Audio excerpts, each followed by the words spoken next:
Labas rytas. Gavau pastabą, kad savo įrašus kraunu antradienį, nes norisi kažką pabandyti ir dažniausiai tenka laukti savaitgalio, nes darbo dienomis, vakarais neužtenka laiko. Taigi, nuo šiol savo savaitinius įrašus darysiu penktadienį ir krausiu šeštadienio rytą. Taigi, sveiki šeštadienį. Ir šiandien vėl piešiu. Piešiu kavai paveiksliukus.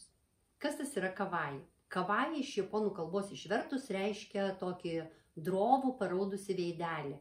Arba laisvai verčiant, tai reikštų tiesiog mielybę. Šis stilius atėjo iš Japonijos pradžioje 70-ieji metai ir paplito visam pasaulyje. Tikrai žinote ir esate matę bent jau tokius herojus kaip Hello Kitty ar Pushing Cat. Tų mielų katyčių paveiksliukais yra paženklinta daugybė produktų pasaulyje. Bet kavai nėra vien tik tai paveiksliukai, tai yra ir animacija, tai yra ir lėliška apranga, ir menas. Jeigu pasižiūrėtumėte Takashi Murakami kūrybą, tai rastumėte ten daug kavai. Bet šiandien kalbėsiu ne apie kavai kultūrą, o tik apie paveiksliukus. Taigi, kavai herojumi gali būti žmogeliukas, gali būti gyvūnas, arba gali būti bet koks daiktas iš jūsų buitinės aplinkos. Tai gali būti, nežinau, šiukšlių maišas, tai gali būti puodelis, tai gali būti kompiuteris. Tai reikia šiek tiek supaprastinti jo išvaizdą, sudarkyti proporcijas ir pridėti akytės ir burnytę. Taigi pagrindiniai kavai herojaus bruožai. Tai yra minkštos linijos, nėra aštrių kampų, jie yra suapvalinti, yra didelė galva, mielos akytės ir burnytė, dažnai rausvi žandukai ir pastelinės spalvos. Tai pirmiausia, sėsiu prie kompiuterio, priminsiu jums keletą pavyzdukų. Ir tada planšetėje ką nors nupiešiu. Taip atsidariau kompiuterį, dabar surinksiu paieškoje Hello Kitty. Ir vaizdai. Štai kaip atrodo ta katytė, tikrai jums pažįstama. Taigi apžiūrėkime, kaip dabar jinai yra piešiama. Pirmiausia, kavai stiliaus herojai turi didelę galvą. Ir taip, galva turi užimti pusę viso kūno arba būti net didesnė. Štai kaip čia. Kaip matot, minkštos linijos, ausyčių kampai suapvalinti, nėra daug smulkių detalių, vaizdas labai toks stilizuotas, schematiškas beveik.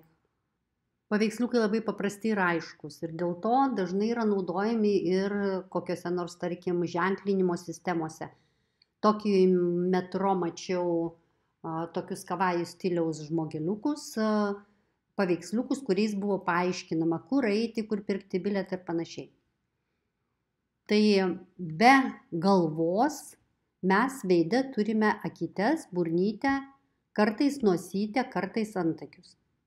Akys paprastai yra piešiamos toli viena nuo kitos, o burna beveik arba visiškai toje pačioje linijoje su akimis, labai labai aukštai. Piešiant iš pradžių atrodo neįprasta, bet vėliau pripranti. Atsidarysiu dabar kitą puslapį.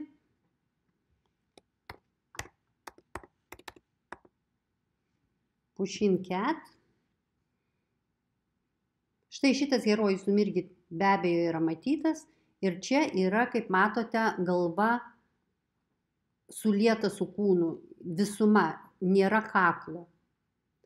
Ir detalių yra labai nedaug. Yra mažytės kojytės, rankytės paprastai, akytės ir vienoje linijoje ir burna.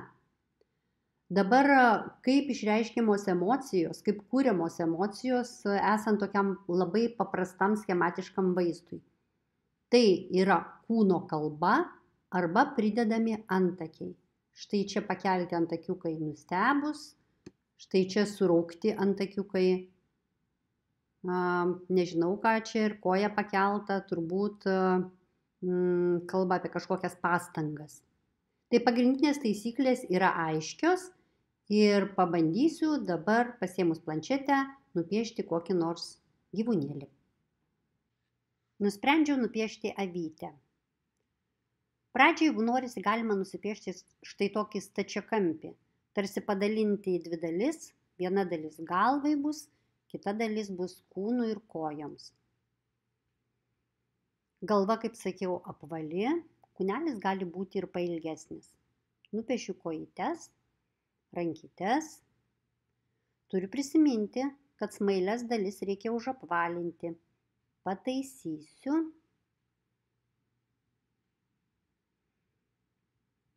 Ir tam, kad avytė būtų atpažįstama, reikia pripiešti kailį, ausis nupiešiu, galima ragelius, jeigu norisi.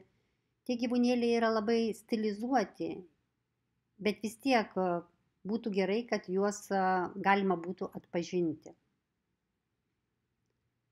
Pratrinsiu pagalbinės linijas, kad geriau matyčiau. Ir dabar apie akytes. Akytes galima piešti įvairiai. Galima tiesiog štai tokius 2 taškučius, arba galima piešti apskritimus, arba ovalus. Svarbu, kad tai nebūtų smailios akys. Taip pat taškučiais nurodome žvilgsnio kryptį, kur žiūrime aukštyn, žemyn ar į šoną. Snukutį galima pažymėti štai taip, bus linksmas, arba taip, bus liūdnas.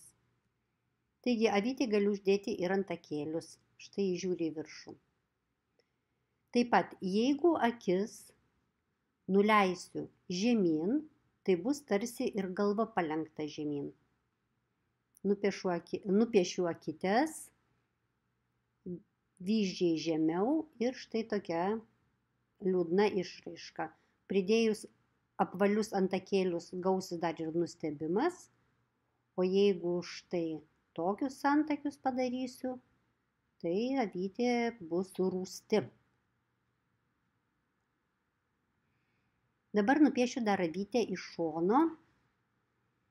Vėlgi didesnė galva ir mažesnis kūnelis.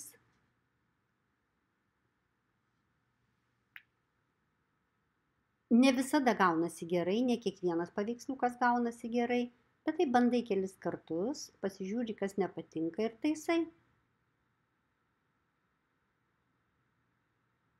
Ausis, šypsenėlė ir štai tokia linksma avytė iš šono.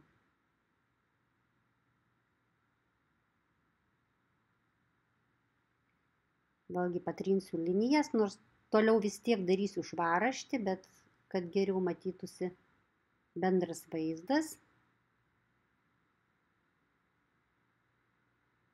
Tai va, dar nupiešiu viščiuką.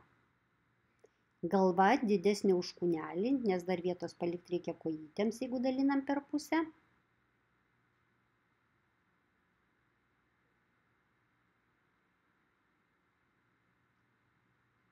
Taip pat galiu tą galvą sujungti su kūneliu, taip kaip pushing cat, ar ne, padaryti tarsi vieną galvą kūną kartu. Juos sujungus ir pratrynus gaunasi štai tokia lempa ar avokadas. Viščiukui tinka ir visiškai apvalus apskritimas, ta prasme, užtenka vieno apskritimo. Pridėsim akytę, snapuką ir gausis visai neblogas viščiukas. Netgi, manau, simpatiškesnis už tą, kurį piešiau prieš tai.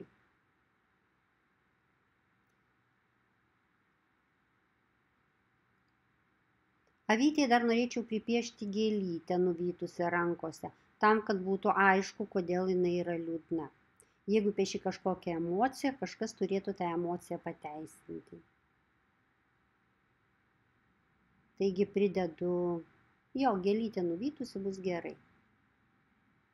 Va, dar noriu parodyti vieną savo darbelį, piešiau tinginukus, štai tokią šeiminėlę, ir iš tų piešinukų kūriau štai tokius raštus, kurie tiktų tikriausiai vaikų kambario tapetui, ar rūbams, ar patalyniai. Tai tuo ir baigsiu. Atsisveikinu iki kitos savaitės.